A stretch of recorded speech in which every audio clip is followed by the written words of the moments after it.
Alright, so let's talk about the variation in the measurement system analysis. Earlier in this chapter, we performed a gauge INR study on data collected at PCB Pro from the PCBA Viewer measurement tool. We used graphs to explore different sources of variation in this system, including variation across different paths and variation caused by the measurement system itself. In addition to graphs, uh, the statistical software gauge and output also includes a table of numerical results. So how can we use the numerical output to examine variation in the measurement system? The gauge and table summarizes the sources of variation in the measurement system. To compare measurement system variation to the total variation, we examine the standard deviation, study, uh, study standard deviation, study variation, and percentage of study variation. So we'll explore each of these columns for the gauge and results of the PCBA viewer data one at a time. So first, let's consider the standard deviation column. Recall that the standard deviation is the square root of the corresponding variance and is in the same units as our data.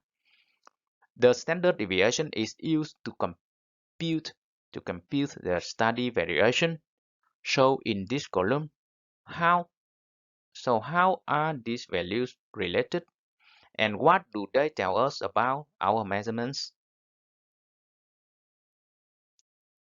We can use properties of the normal distribution to see how the standard deviation relates to study variation. We assume that measurements taken in the study are from a normal distribution. Recall that 99.73% of the data is contained within plus or minus 3 standard deviation of the mean, and this region is 6 standard deviations wide. We can use this fact to obtain the study variation. It is simply the standard deviation of each variance component multiplied by 6. Study variation is an estimate of measurement precision or the variability in our measurements. So let's look more closely at different sources of study variation in the measurement system. We can better understanding study variation by looking at the relative contribution of each source of variation. This is shown in the percentage of study variation column. You may notice that the percentages for each component don't add up to 100%. Remember, standard deviation is the square root of the variation of the variance. So that square root affects our percentages so that they no longer add up to 100%. But that's okay. We can still use these percentages to make meaningful comparisons. To illustrate, so let's look at the percentage of study variation for each component of variation. So first, let's evaluate the percentage contributed by the total gauge INR. So this describes all of the variation due to measurement system. Divide its study variation by the total by the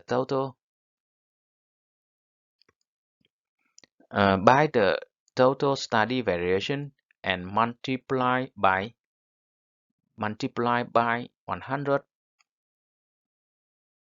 Then the results tell us that total gauge INR constitutes about 72.69% of the total study variation.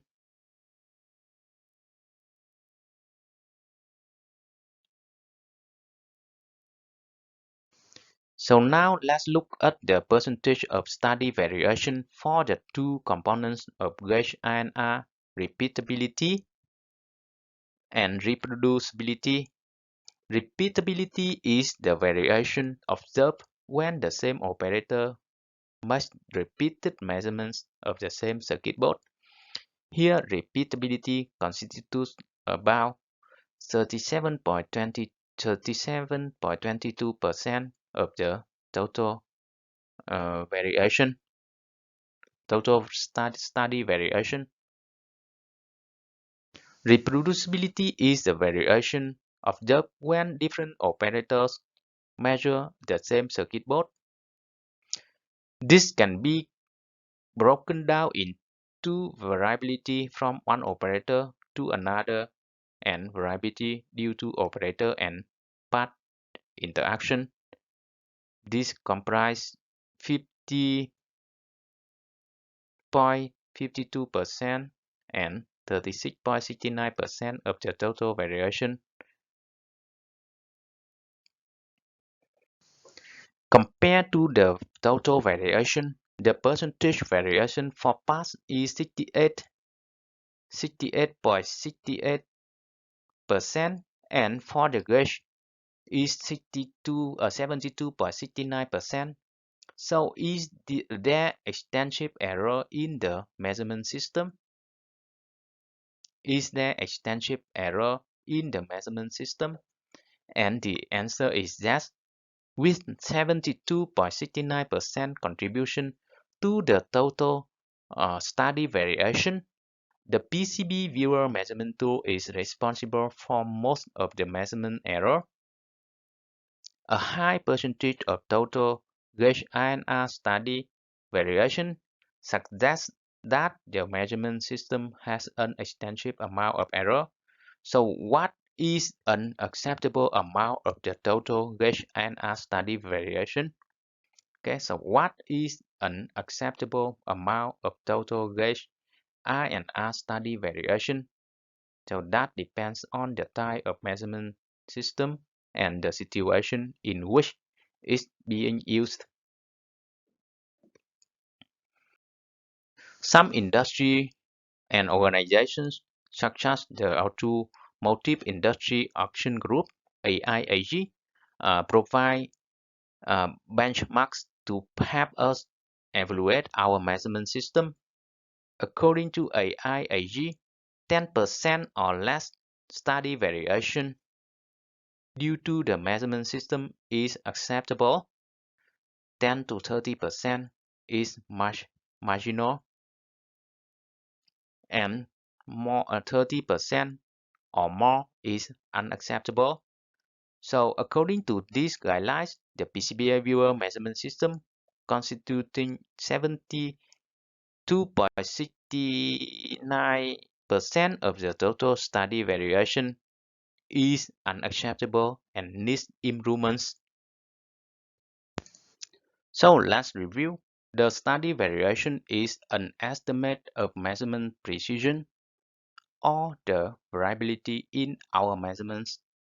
It is equal to 6 times the standard deviation associated with each variance component.